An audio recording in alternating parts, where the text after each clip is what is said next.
Realmente obrigado à comissão organizadora por ter me convidado para falar sobre esse assunto. Lembrando que, para falar de seleção dos níveis de artrodese, a gente precisa ter alguns conceitos muito bem fixos na mente antes de continuar, que são esses conceitos de vértebra apical, que é a que fica aqui a mais rodada da curva, vértebra neutra é a vértebra acima e abaixo da curva não rodada, a vértebra estável é essa vértebra que a gente fala bissecada pela linha sacral central vertical, vértebra terminal é a mais inclinada para cima e para baixo, é a que forma o ângulo de Cobb. E a gente fala em extensão da curva, que é de vértebra neutra a vértebra neutra, e magnitude e angulação da curva pelo ângulo de Cobb. Lembrando que LIV é a abreviação para a última vértebra instrumentada. Quando a gente vai falar, qual que é o objetivo do tratamento cirúrgico de uma escoliose? A gente tem vários objetivos, que é evitar a progressão da curva, manter o equilíbrio sagital coronal e, principalmente, tentando corrigir a deformidade artrodesana no mínimo de segmentos possíveis, tentando evitar complicações. Essa é a ideia, porque é para se tentar fazer a menor cirurgia possível e com o máximo de eficiência. Não dá para falar em seleção de níveis de artrodese se a gente não falar de classificação das curvas. A classificação, além de ser um instrumento de ensino, meio de comunicação e avaliação e comparação do tratamento, é o que permite escolher quais os casos onde a gente vai fazer uma artrodese menor ou uma artrodese seletiva. A classificação de King só tem um valor histórico. Hoje em dia, ela trabalhava principalmente no plano coronal, mas não trabalhava no plano sagital. E isso a classificação de Lenk trouxe ao incluir o plano sagital nas curvas. E hoje é a classificação que a gente mais usa. Então, ele divide em 6 tipos de curvas. Essas curvas depois são subdivididas em tipo A, B ou C, dependendo de onde a linha sacral vertical passa.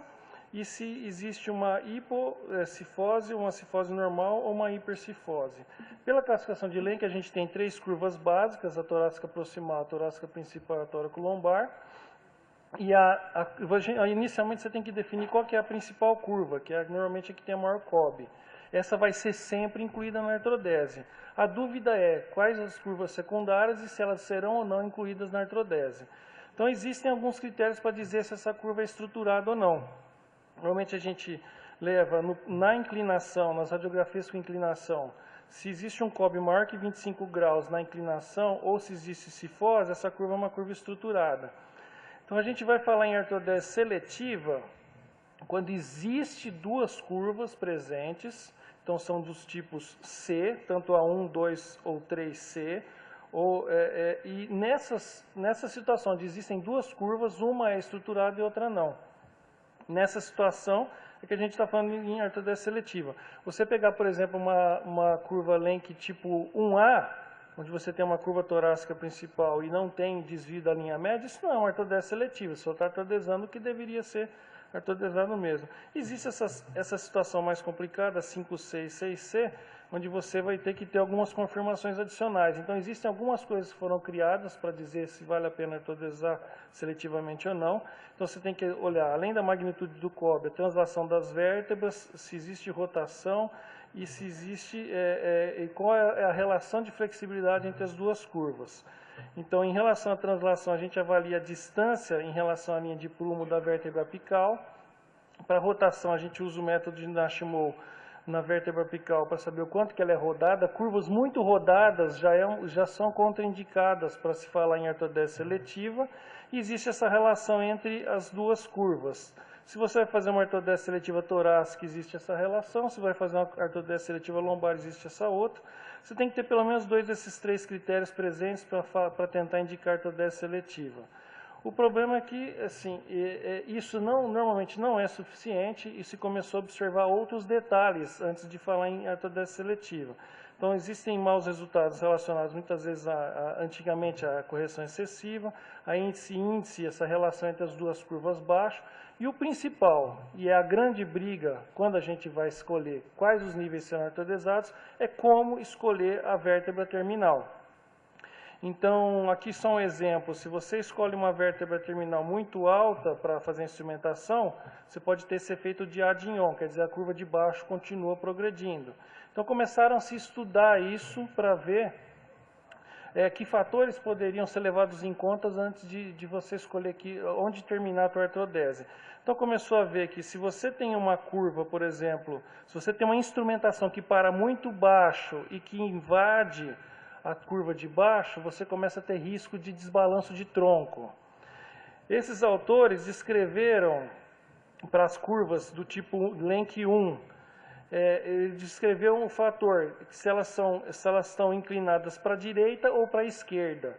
Observou-se que curvas inclinadas para a direita, você tinha um risco de desbalanço 2,5 vezes maior do que as inclinadas para a esquerda. Então, aqui um exemplo, essa aqui, a L4 está inclinada para a esquerda, você fez a artrodese seletiva, ela continuou balanceada.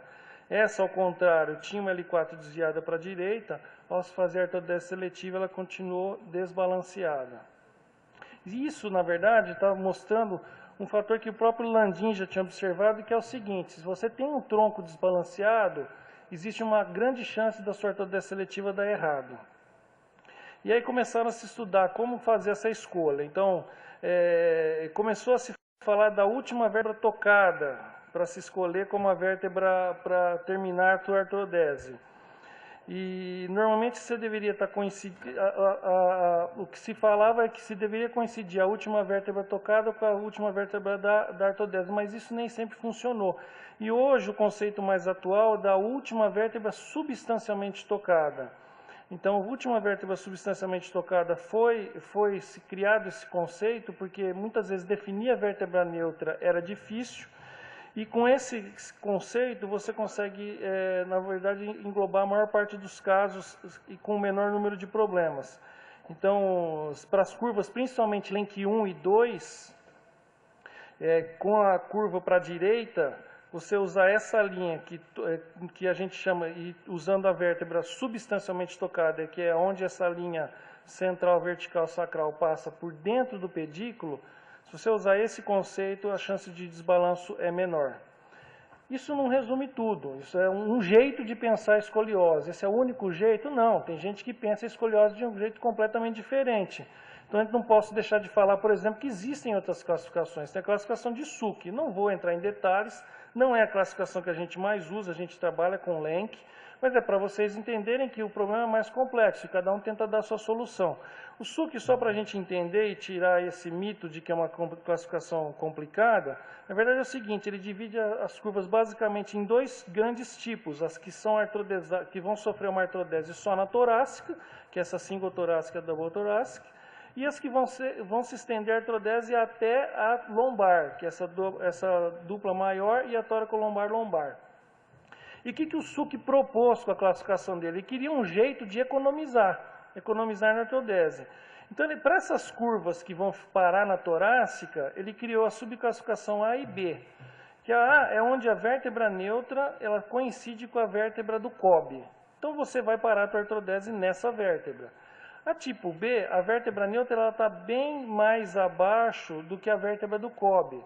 Você tem que descer até a vértebra neutra? Não. O Suki falou que se você usa parafusos pediculares, faz uma correção grande, você pode economizar um nível acima. Você pode parar antes da vértebra neutra. Esses aqui são só exemplos. E quando a gente fala de curva lombar, de artrodese até a lombar, que são esses dois outros subtipos da classificação de Suki, ele também divide em A e B.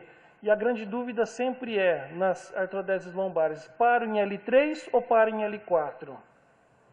L3, na verdade, para você parar em L3, o que o Suki propõe, que são esses tipo A, é quando você tem uma grande flexibilidade e a rotação diminui nas inclinações. E na tipo B, onde você não tem esse tipo de coisa, normalmente então você tem que parar em L4. O resumo, mais ou menos, a ideia é essa, e tudo isso para a gente tentar artrodesar o menor número de vértebras possíveis e fazer uma artrodese seletiva. De qualquer forma, a gente falou da parte distal, eu preciso falar da parte proximal quando a gente fala em artrodese seletiva, que está intimamente relacionado com o equilíbrio dos ombros. Os ombros, na artrodese para escoliose, ele está diretamente relacionado com a satisfação dos pacientes. Você, quando funde as duas curvas, você tira o seu risco de desequilibrar esses ombros. O risco diminui muito, mas aí você não faz uma artrodese seletiva. Às vezes você está artrodesando mais do que precisa. E diretamente o desbalanço do ombro está relacionado com onde você para a tua artrodese. Normalmente, curvas estruturadas a gente tem que artrodesar, proximais, ou então pelo sulco artrodesar até a neutra.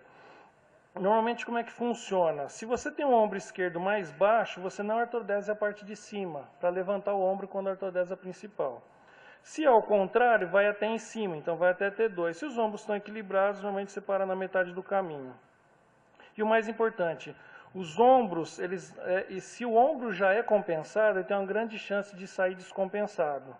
Então, tem que tomar cuidado, não falar em reoperação logo de cara, porque esse ombro, geralmente, ele reequilibra. Normalmente, você tem uma porcentagem alta de desequilíbrio no começo e depois você vai ter um reequilíbrio ao longo dos meses. Só para resumir essa história, a gente, na verdade, tem que sempre levar em conta todos os conceitos quando a gente fala em fazer uma artrodese seletiva, muito importante.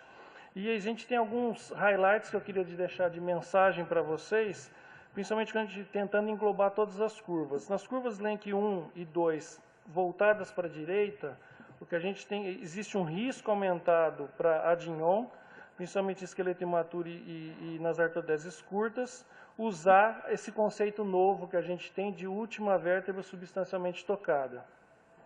Nas 1 e 2 de Lenk, voltadas para a esquerda, ou na B ou na C, aí a gente tem o esquema de usar a vértebra estável, que é bissecada pela linha sacral vertical. Se for numa tipo A voltada para a esquerda, você pode economizar um nível, que seria a última tocada. Na B, nas tipos B, usa a vértebra estável, e na C, por garantia, usar uma abaixo, nunca mais curta que o COB. Nas outras curvas, a grande questão é se vou parar em L3 ou se eu vou parar em L4. Na verdade, isso vai depender de como se comporta o disco nessa região, na lombar, entre L3, L4 e L4, L5.